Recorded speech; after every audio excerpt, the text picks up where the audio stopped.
নমস্কার, আমি শুভ। আপনারা দেখছেন জিটিভি, দ্রুত হচ্ছে সবার সাথে। আচ্ছা, কি করে আগুন লাগলো জানেন? আমি বলতে পারি কটা ঘর পড়েছে? বাড়ি থেকে কিছু বের করতে পেরেছেন?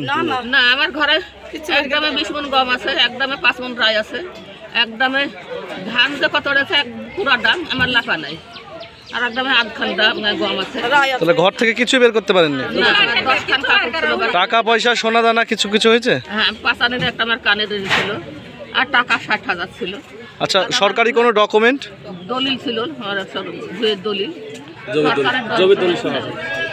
কার ঘর ছিল ওটা? কার ঘর? আমার ঘর।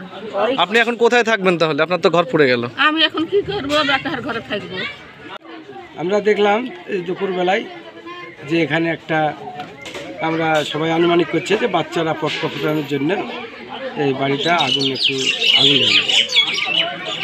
এসে কি দেখলেন?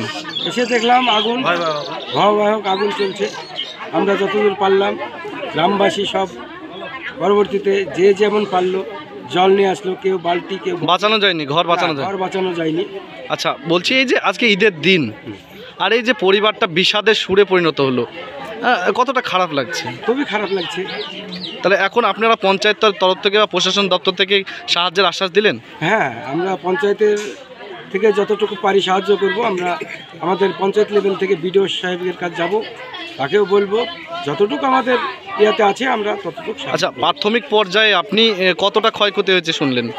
আনুমানিক মোটামুটি লাখ-2 টাকা খরচ, মানে ক্ষতি হয়েছে। আপনারা এতক্ষণ দেখছিলেন জিটিভি, দ্রুত হচ্ছে সবার সাথে। জিটিভির আরও নতুন নতুন খবরে আপডেট পেতে এক্ষুনি লগ ইন করুন www.gtblivenews.com।